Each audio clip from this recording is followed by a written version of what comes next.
Tu regardes l'heure. Un message arrive. Un ami annonce un déménagement. Une collègue parle d'une promotion. Quelqu'un se marie. Quelqu'un achète. Quelqu'un part. Quelqu'un semble déjà avoir compris sa vie. Et toi, pendant quelques secondes, tu te sens en retard partout. En retard dans le travail.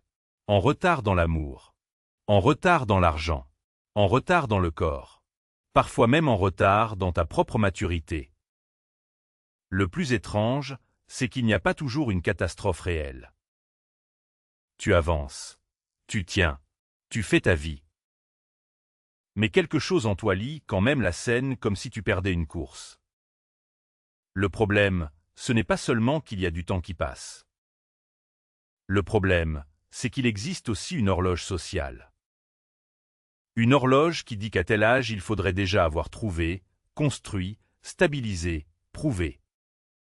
Trouver l'amour, trouver sa voie, trouver son rythme, trouver la bonne version de soi. Alors tu ne regardes plus seulement ce que tu vis. Tu regardes si ce que tu vis arrive au bon moment par rapport aux autres. Et c'est là que le temps cesse d'être un milieu.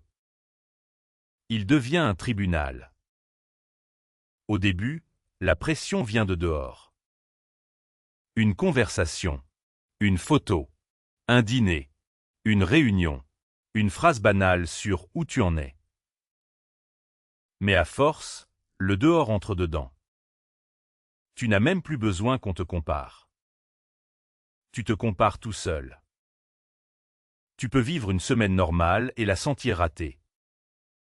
Pas parce qu'elle était vide, parce qu'elle n'avait pas la bonne vitesse. Tu peux aimer quelqu'un et sentir quand même que tu n'es pas au bon endroit du calendrier.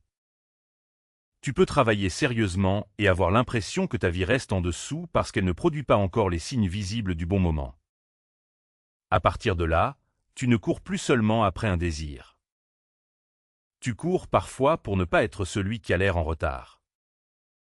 Le coup devient très concret. Tu n'habites plus vraiment ce que tu vis, parce qu'une partie de toi le mesure sans arrêt. Tu n'es jamais tout à fait là.